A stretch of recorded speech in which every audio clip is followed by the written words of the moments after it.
Hey, Next Levelers, Bob Gibbons here with the Next Level Show. Looking forward to another great guest today, and I'm excited because so many people come into the show.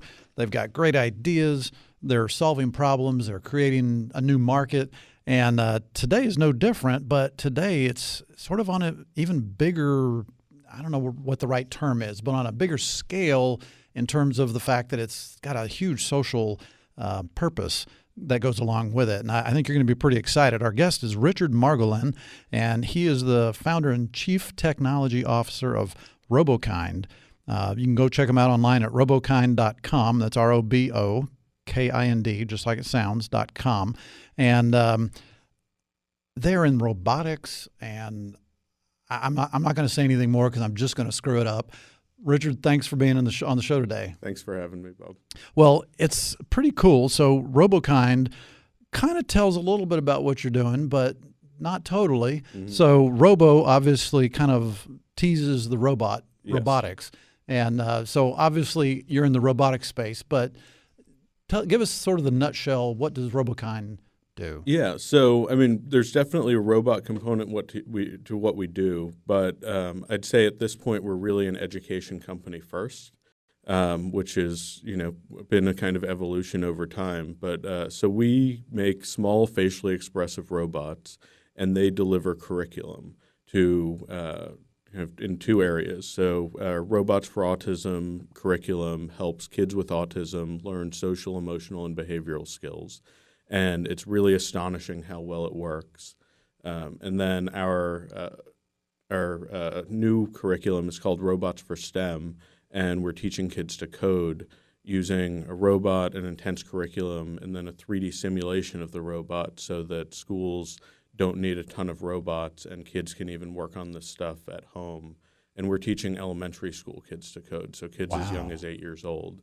And I mean, we're working with thousands of kids locally here in Dallas already with that curriculum, and we're seeing kids just make extraordinary progress. Interesting. So I guess my first question is, why do 8-year-olds need to know how to code? I would argue that everyone needs to know something about coding. Really? For the so world, even an old guy like me needs to know how to do coding? All of us need to Why? learn how to code. Because the world we live in now is so technology heavy that it really creeps into everything. And the world that's kind of evolving for these kids, everything around them is going to be tech focused. And so even if you're not a programmer, you need a tech job. Like you need a tech understanding. Okay, jump on that mic real hard. Yeah. I guess I understand that the tech understanding is needed, but can't I just say, hey, I just want it to work. I don't want to have to think about it. I don't want to know how it works. I just want it to work. Is that not enough? I don't think that's going to be really feasible long term for a lot of jobs that both exist now and are going to exist. I mean, one of the best examples I use in terms of where it's really valuable to learn how to code is even artists right now who are working for companies and things like that. Like our creative director. She has taught herself little bits of coding so that she can automate a lot of processes that if she didn't do it could take her months and instead takes her half an hour. A simple example is you're designing just, an illustration of one of our robots and you need different versions of it in different positions and then 40 different colors. And if you're doing it manually and you're creating 1,000 different versions, it'll take you forever. But if you write a little script and do it and just hit go, then it automatically does it in, no time at all. Right. And so, there's stuff like that everywhere. And so it's creeping into art. If you're doing financial analysis, the more you can automate, the more you can get done. And so it's really about that. And then also for a lot of these kids, it's really, once you get into it, a way to be creative and express yourself creatively. Because you can design games, you can design, theatrical interactions and stories and all kinds of stuff. Right. And so, I think the thought around kind of what coding used to be, which is you go and you're writing a bunch of lines of code and you pump out like a financial analytics engine or something like that, is we're moving away from that. A lot of that stuff is so solid now that the new stuff is kind of next level built on top of it, and it allows you to be much more creative. Interesting. Now, you mentioned something about a musician. Are musicians kind of uniquely qualified or trained somehow to be good coders? Because we had a guy on the show recently who was a classically trained pianist, but he went into the tech business and was building software and all kinds of stuff. Is there a connection there? I think there is. I've seen a lot of musicians who, because especially once you get into like formal music theory and things like that, it's very mathematical. Yes. And there is a formal logic to it, just like coding is a formal logical process. So I think that there's actually more of a connection there. And I think that when you really dive into it, just like engineering, coding is really a creative endeavor, and it's not just kind of a rote, just pump it out and get it done sort of thing. Right. Yeah. Okay, so let's go back. Which came first, the robots for the autism folks or for the STEM? So robots for autism came first, and we really focused on that when we got started, and part of that is my work history. I used to be the engineering director for another robotics company doing large human-scale research robots, and a lot of my customers were university research groups, and I ended up supporting a ton of research in autism at universities all over the world. I saw the potential for how well robots could engage people on the autism spectrum versus how difficult it was for humans to engage them. And then once you had that engagement, if you use really just kind of classic, not new techniques like classical therapy techniques, but you had their attention basically, you could get through to them a lot faster. And besides the research I had done, there was another 2.5 decades at the time, now 3.5 decades of research using robots specifically and more broadly technology to help people with autism learn faster. And so we've really just kind of taken tons of research, both stuff that we did and stuff done with our robots, but also more broadly. And I think what we've really done first is create a real curriculum around it and put it together in a way that a public school teacher can, get just a few hours of training and be able to implement this. Right, make a difference in these people's lives. Yeah. So a couple of things. You mentioned human scale robots. Yeah. Why is human scale, and I assume by that you mean life size. Yeah. Why is that so important in what you were doing in your previous company? Because you're not doing that now. No, now our robots are much smaller. The human scale stuff was interesting, and a lot of the focus there was human realism, which is not my focus anymore. I mean, the one thing we do that I guess I haven't covered with our robots that's really unique is our robots are facially expressive. You mentioned that briefly earlier, but... So, I mean, the face moves. These robots can smile. It's a soft, rubbery face. It can make a full range of expressions. It can smile, it can frown, it can be surprised. And because we're teaching kids emotional recognition and emotional expression, you kind of need that. If you've just got a hard plastic robot face, then what are your options if you're teaching emotion? It's like you dance around or you do something else, but it doesn't correlate to real human interactions. And that's what we're trying to teach and let these kids practice. Because people on the autism scale tend to be known for not recognizing social cues, and a lot of that is in the face. Yeah. So that's a lot of what your curriculum is, just trying to teach them how to be more connected to society and to other people to engage with them more effectively? Yeah. I mean, the emotional expression is about a third of it. And then, it's all about connection, right? It's all social communication. So it's conversational skills, everything from just saying hi to another person and bye to how do you have a real conversation, like one-sided and two-sided conversations, when to greet someone, when to say goodbye, staying on topic, appropriate distance, making eye contact, a lot of things that people take for granted. But with autism, that's the deficit.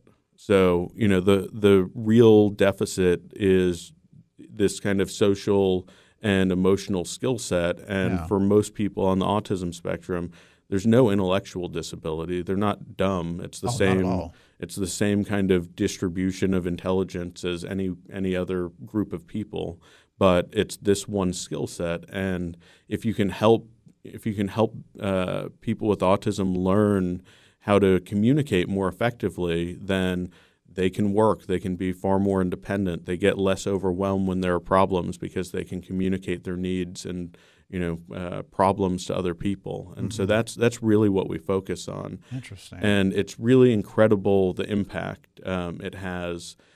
And it's so much more than I think we ever thought was going to happen with these kids when we started. I'm sorry. You mentioned that the intelligence is the same distribution as in any other population. I've known a number of people with autism, and you're right. I would argue, based on my experience, which is certainly not any kind of a scientific sample, but it seems like they're actually more intelligent. And I don't know if but only in a very narrow field, maybe like history or music or whatever. Is that accurate or not? I mean, somewhat.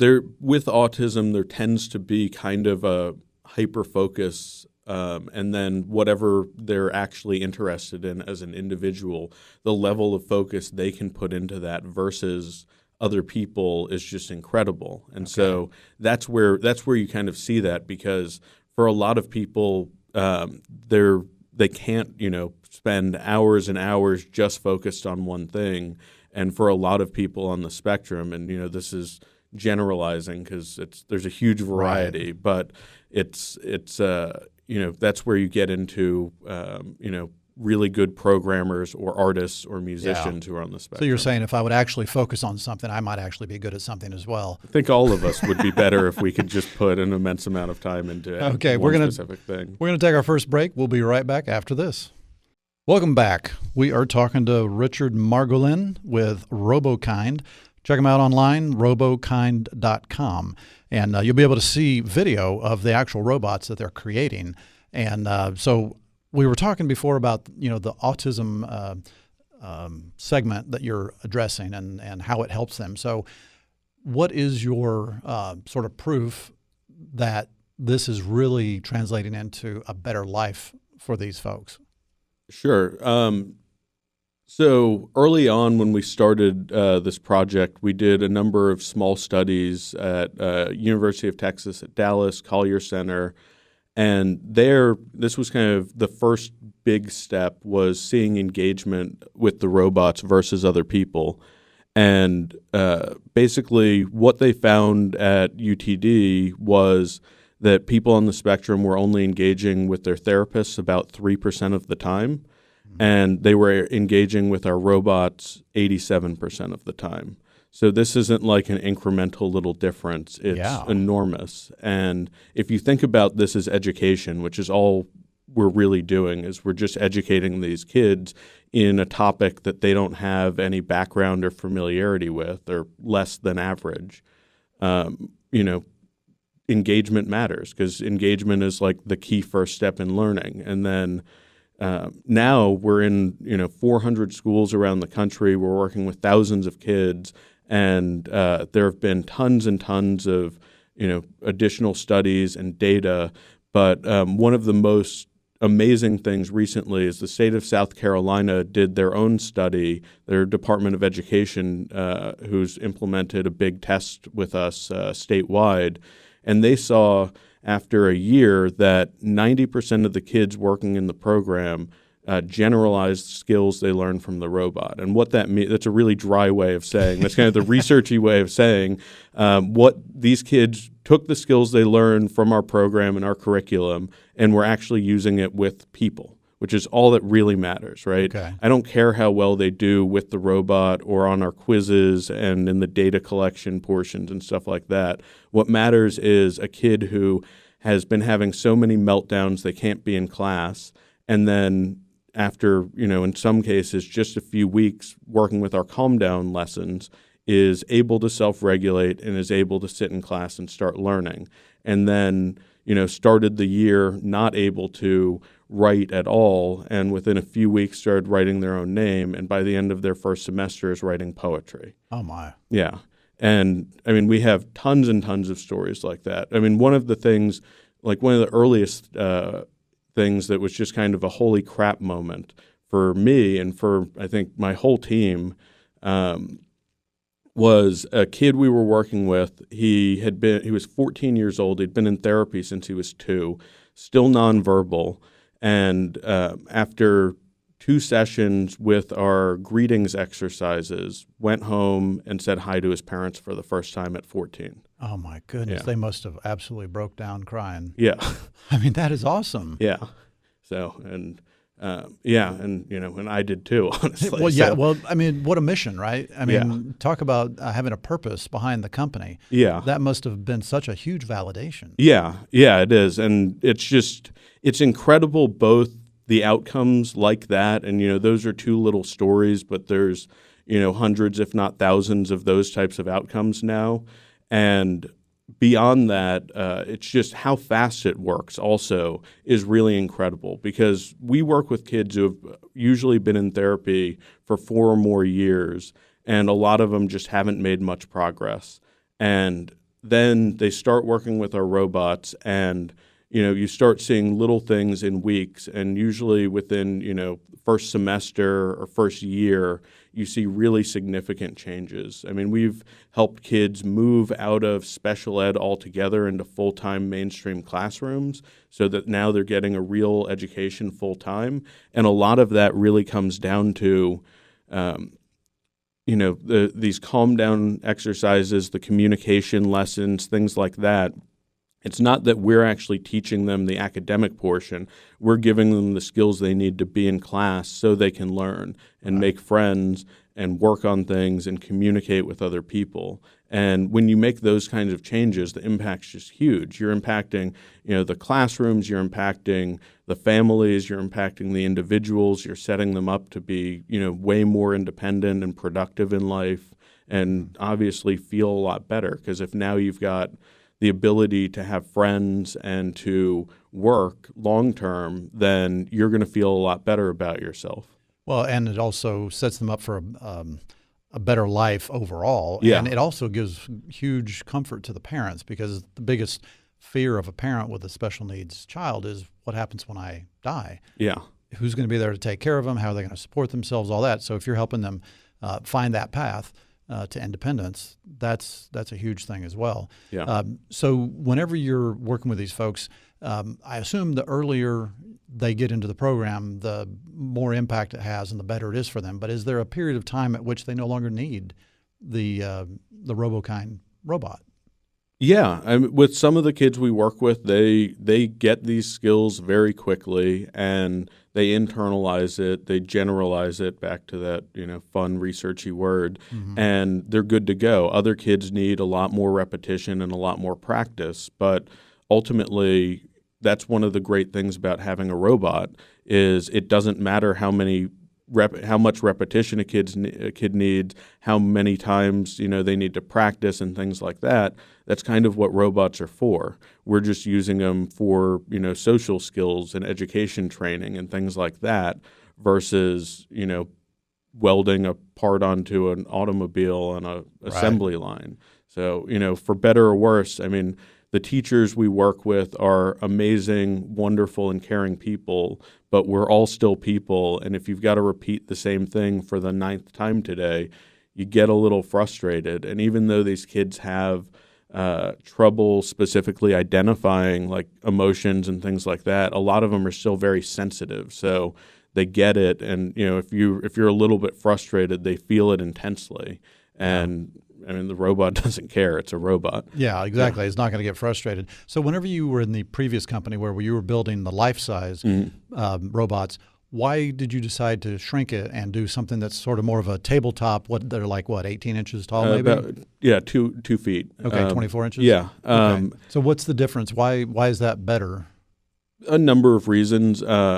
Cost, a big one. I mean, the robots we were building for these research group were hundreds of thousands to millions of dollars. Okay. You're never going to put that in a classroom. No. They weren't durable. We needed something that was still a robot but built more like a toy.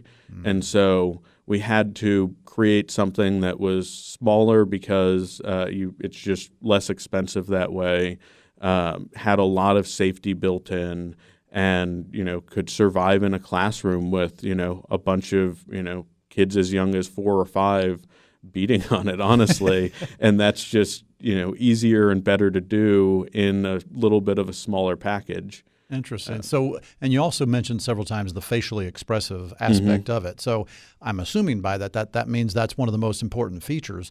If so, why did you decide to build the full body instead of just the torso and head? The full body, I think, is important because, communication, as much as is in the face, is not, there's still body language. So we are teaching some gesturing. Okay. We're teaching, appropriate distance and things like that. So the ability of the robot to move around even just a little bit was important. But I mean, the face is important. The reality is you look at our robots and neck down, anyone can build that, and that's fine. I don't dispute that. But neck up, the face, the facial expressions, the materials we had to invent to make the facial expressions, things like that, that's unique to us, and it really gets a lot more engagement from kids. Both with autism and general ed. Going back to kind of that coding course we've developed. Kids love when they get to actually see their code run on the robot and these things they've created, make a real physical in-your-space robot move, even though they've seen it 40 times or 50 times on the 3D simulation on their screen while they're working on it. Not the same thing, right? No, not at all. It's so different when it's like in the world. Yeah, if it's on a screen, it's not real. Exactly. But if it's physical and you can touch it and it's 3D, that makes a difference. Yeah. Another thing I noticed on your T-shirt, you have the Robokind T-shirt, and you have 4 different samples or examples of your robots, and they each have different hair color, different skin color, all the rest. So, does a school get like a range of them so that it kind of looks like each of the kinds of kids? Usually, I mean, for autism, usually there's not enough kids to need more than one robot in a school. Some of the specialty schools we work with may have enough kids because with our autism program, one robot can work with about 20 kids. And you'll usually see with smaller schools, 6 kids with autism up to, with larger schools or specialty schools, that kind of 20 to 25 range. For the coding course, you'll see, more kids, hundreds of kids working with a robot. And that's kind of when we introduced multiple skin tones and genders and kind of characters, if you will, because we wanted to have a range that was more representative of the kids we were working with and their populations. Because it looks like a person, people identify with it more as a person, and so. Schools will usually start with 1 in the coding course, and sometimes we'll get a few more progressively.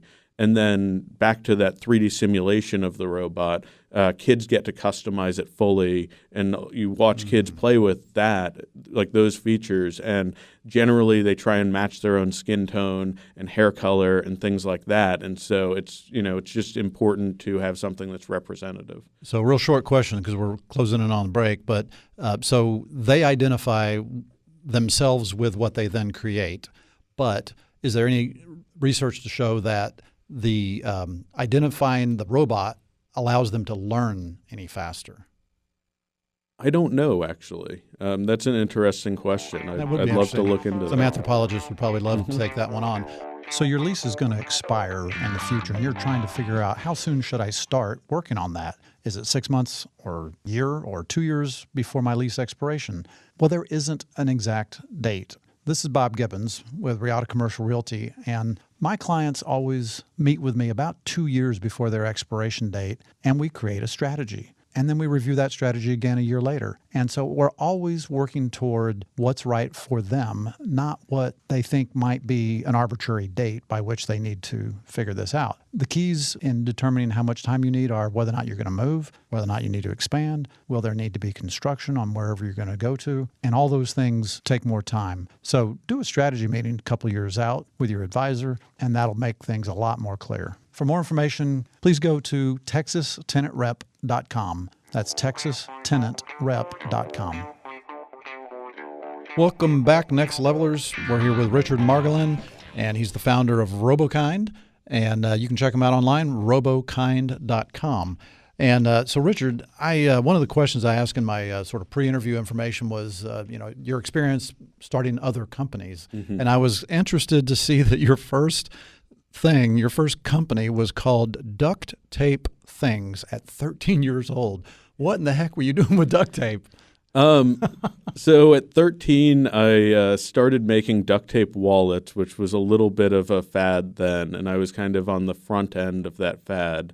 And it started out as a little hobby, and friends started asking for them, and so I started making more of them. And then enough people wanted them that I started charging just to reduce the requests, but they didn't stop coming. How much could you get for a duct tape wallet? I was getting $15 for a duct tape wallet, and then goodness. When we started doing bigger stuff like purses, handbags, stuff like that, messenger bags, I was getting, $25 to $120. Oh my goodness, you're kidding. Yeah, and so it started as a hobby, and then I had friends helping me make them, and then I actually hired some people, and then it became a real business, and started out kind of with consignment into like small stores and stuff like that, and then a few bigger ones, and it was it just kind of took on a life of its own. And what happened to the company?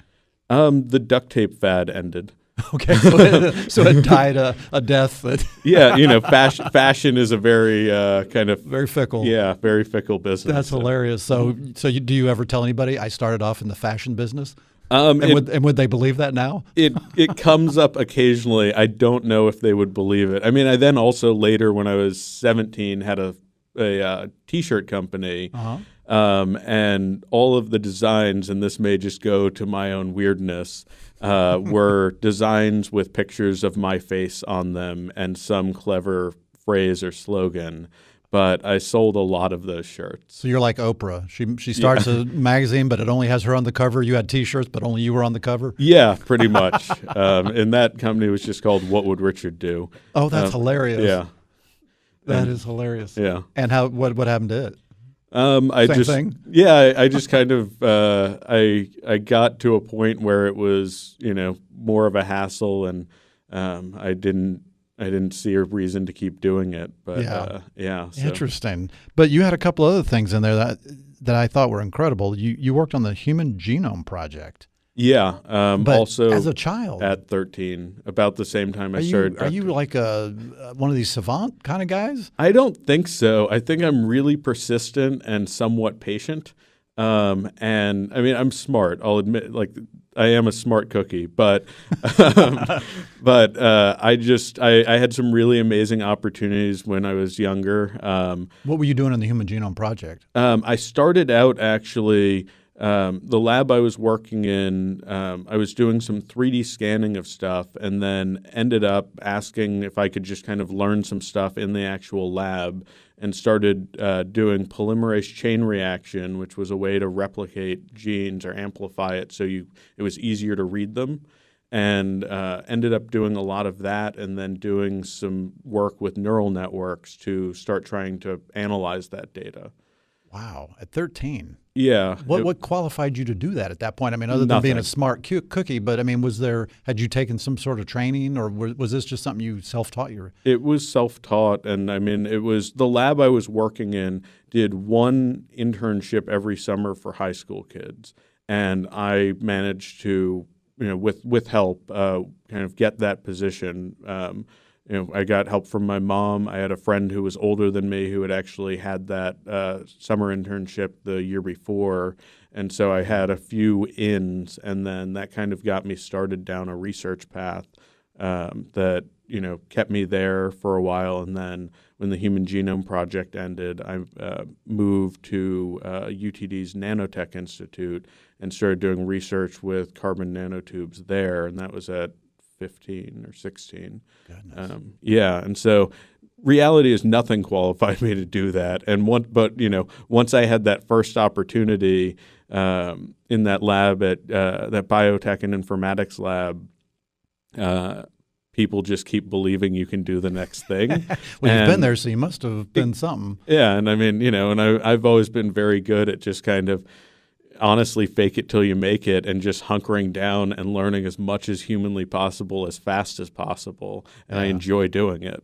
Wow. Yeah. So you're doing all those kinds of things while you're in high school and junior high. Yeah. And I mean, why'd you even bother going to school if you're an autodidact, which my wife has now educated me after reading the book Hamilton, is a self-taught person. Yeah. So did you go to college? Did you? Yeah. Why? Well, a lot of the stuff I wanted to do, I mean, I thought for a while I was probably going to stay in academia. I was looking at, first when I got to college, I was thinking I would be a chemistry major and go into some sort of either, pharmacology research or materials research. And then I decided that wasn't all that fun in reality and got back into some of the AI stuff and started studying computational neuroscience, all these other things. And then at some point, I realized I really just like building things and like physical, real things, and had some friends who were on a robotics team, and that kind of got me started down that path. And then after I finished studying neuroscience, I went and got a mechanical engineering degree with the real intent and focus of I want to build robots, and I wanted to, at that point, I didn't have any clear vision towards what I'm doing now, but I knew I wanted to do robotics, but not like manufacturing or anything that's, kind of typical or normal. I wanted to find a weird kind of robotics that was more unique and cutting edge. And so that's how you ended up with that first company that was doing the human scale.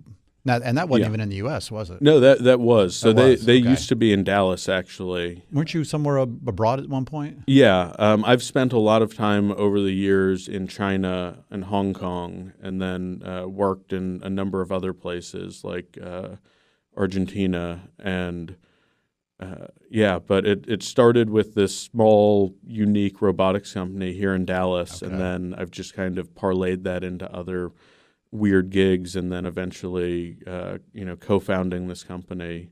Okay. And so let's talk about co-founding the company. Sure. So when you guys get this idea and you start doing it, what do you do first? Do you raise money? Do you write your business plan? I mean, take us through that a little bit. I'm not sure that I've had the typical journey, especially at the start, because I don't think there is a typical journey. Sure, that's fair. I mean, because a lot of what I did, I kind of had already started with this other company, and so part of the journey for me and for us was starting. I guess we had some early prototypes already, and we really had a product. I say we. So I co-founded this with my father, nice. Who's a serial entrepreneur himself. Not in the tech space, but he'd built a number of companies from kind of ground to exit, including one he took public and then ran as a public company himself for, I think, 6 years, which I think was his own personal nightmare. I got to believe it is. Having analysts now breathing down your back to look at everything you do and analyze it. Yeah, exactly. But so he really helped with the product concept early on. I mean, when we started this company, despite the other small businesses I had created, I was really more of an engineer than anything else. I was only 24 when we started Robokind. So I knew probably more than your average 24-year-old with respect to business, but that doesn't really mean a lot. But I knew how to build cool robots.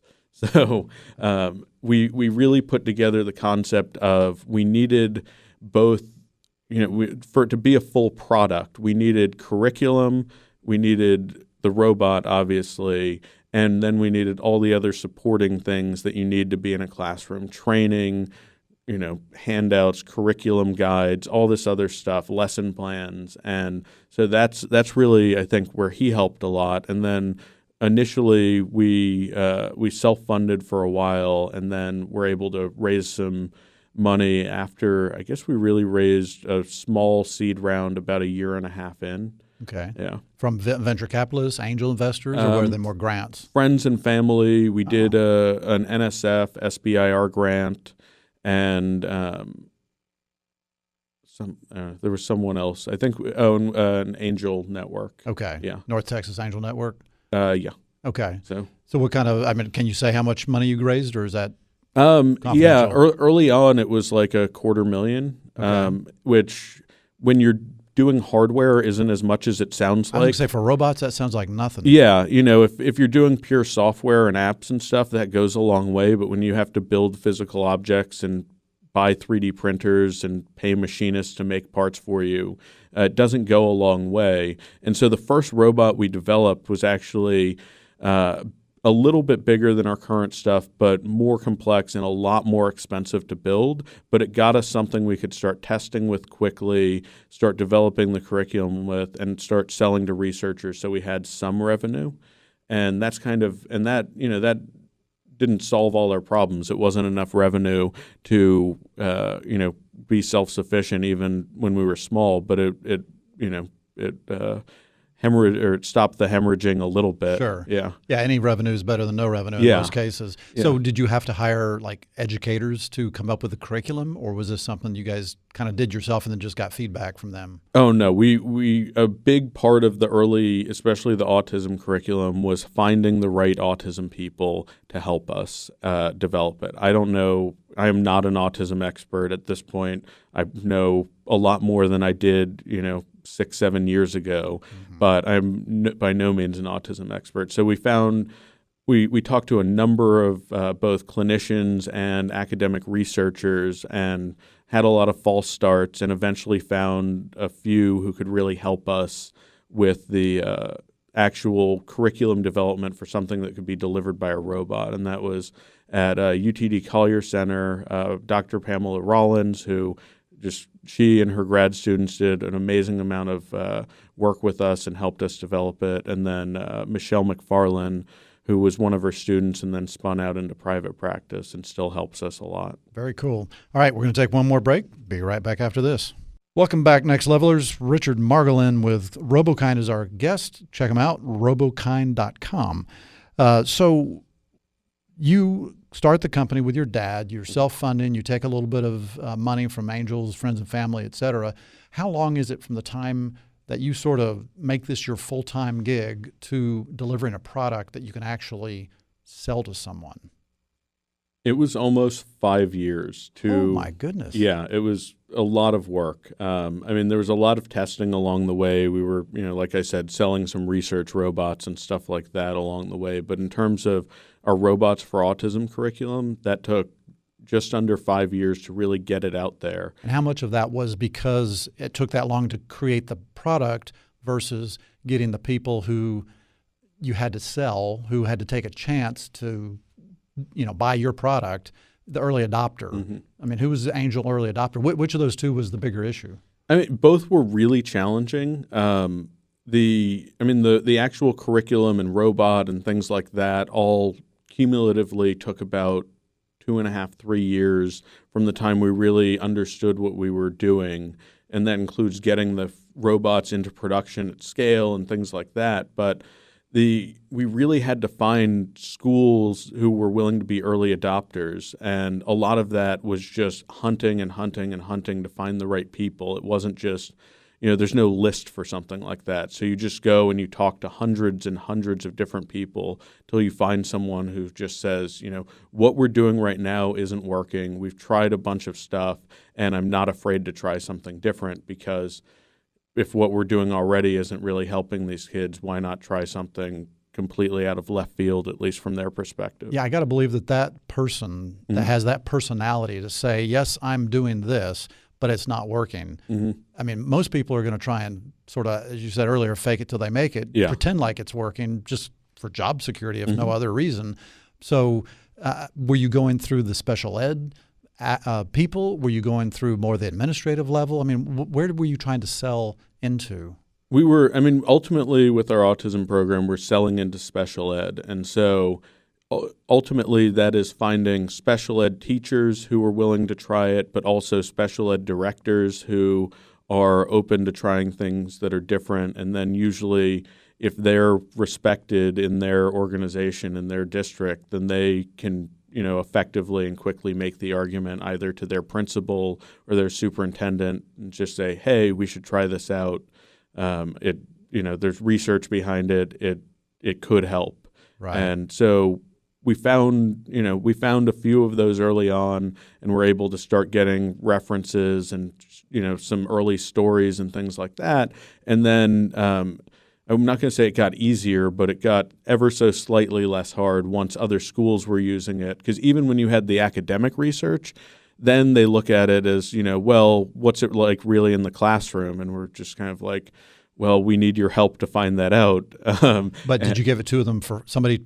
Did you give them something for free so that you could get the proof of concept, or did you have to sell it? Early on, we did some giveaways and some sales, and a lot of the early giveaways, you're kind of making deals saying like, I'm not just giving this to you, but we need lots of feedback. We need, we want to come and observe it. We want to see it in the real world and see what we got right and wrong. And so there may not be an investment of money, but there's going to be an investment of time on their part to allow you to do that. Exactly. Interesting. Yeah. So is your is your product a single time sale, or is it a lease, an ongoing fee? Right now it's basically a subscription. Okay. So first year, there's a little more cost because there's teacher training and IT setup and all this other stuff. And then after that, the subscription covers the ongoing warranty and maintenance of the robot. Usually there's no maintenance, but just in case, refreshers on training because there's lots of turnover in schools, and then updates to the curriculum and software. Okay. Yeah. So it's basically a subscription service, which is good because that creates ongoing revenue. Yeah, exactly. It's not just one pop here, one pop there. And you say you're in what did you say, 400 schools or 400 school districts? 400 schools. I think it's like 193 school districts. That's pretty impressive. Yeah, and none of them were easy. That's not true. Some of them have actually started coming to us now, which is a good I would think feeling. word of mouth. Because there's got to be some association for special needs teachers somewhere. They talk about this kind of thing, what's working, what's not working, et cetera. Interesting. All right. So how do you alluded to this early in the interview where you said something about it only takes a couple of hours of training. I assume you mean for the teacher to know how to use this curriculum and the robots. Yeah. So that seems like a remarkably short period of time. It is. It took a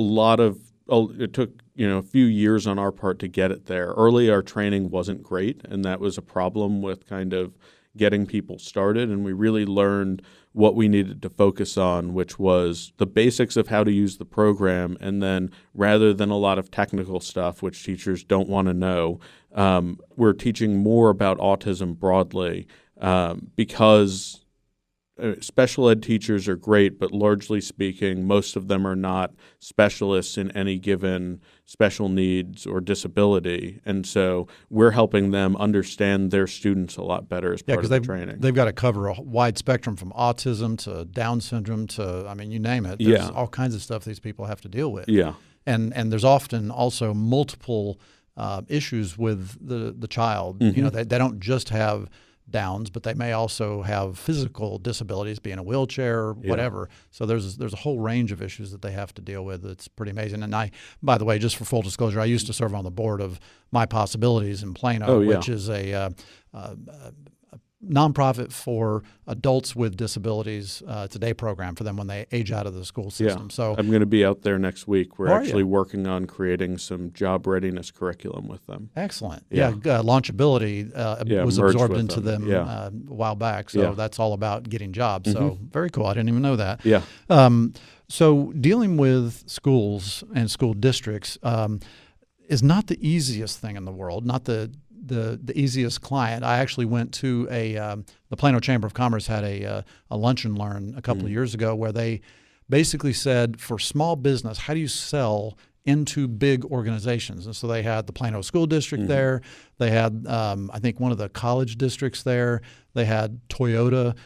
They had, I think, Capital One. So, these big organizations. And the very first person that spoke said, the first question you need to ask yourself as a small business person is, do I really want to sell into a big organization? Because we will wear you out. It takes a long time to convince us. We don't pay real quickly. There's a whole lot of people you got to convince. It sounds like it's a nightmare. Yeah, I mean, it can be. I mean, it can be frustratingly slow at times in kind of every step of the sales cycle. And so the way we've dealt with that after we've kind of built the reputation we now have and the credibility we now have is, I mean, both casting wide nets, so we're not betting on any one big deal at any given time, which I think any organization should do if they're trying to sell to bigger clients. Because if you put too much faith or hope into one giant contract coming through and it doesn't, then you've kind of killed yourself. But if you're whale hunting, not one whale, but you've got 30 boats out there going after a bunch of whales, then it's, at least if a few of them hit, you're okay. And so that's kind of, I think, the approach we've taken we really started with a lot of smaller school districts and mid-sized school districts, and some of the really large school districts we still haven't gone after. But then on top of that, we've also started going after state-level types of initiatives and things like that, because it's about the same amount of time and about the same amount of frustration and occasional headache and things like that. But if you get something going, then rather than one school district or 5 schools or 10 schools, you've got funding available for a large portion of a state or an entire state, depending on how it goes through. Are you saying that you're doing that through like the legislature, or are you doing that more through like a department of education within a state? Both. It varies state by state. Some of it's just connections we're able to make. Some of it is actual formal lobbying, and a lot of it just comes down to finding the right people who actually care. Just like anything else, any other kind of special interest, if you will, finding people who are impacted by this. Usually they're your best advocates. Sometimes that's actual legislators. Sometimes that's parent advocates who are already there and are working with their legislators, and they have their ear already. Wow. Yeah. God bless you. I mean, that's a monumental task, I would think, because I know that in Texas anyway, funding for special need related programs has been dropping.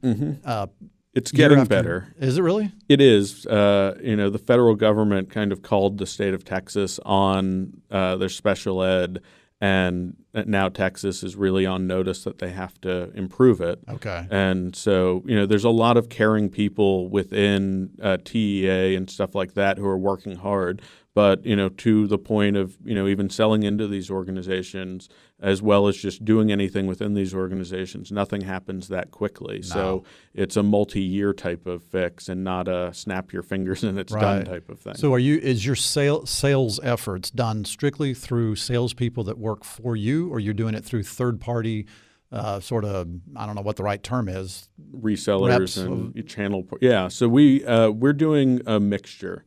Our STEM program, we're selling directly mostly ourselves right now. Our autism program, we're using third-party resellers to kind of be boots on the ground. And then I've transitioned like a lot of my efforts personally, as well as our COO, to basically this lobbying or kind of public policy type stuff and things like that, which is an interesting transition for me because I started as a robot guy and now I'm basically a lobbyist. Now you got to be a schmoozer. Yeah, exactly. Schmoozer guy. Maybe you'll have a schmoozing robot at some point. Oh, I would love that. Well, Richard, thank you so much for being on the show today. We really enjoyed it. Listeners, please go check them out, robokind.com.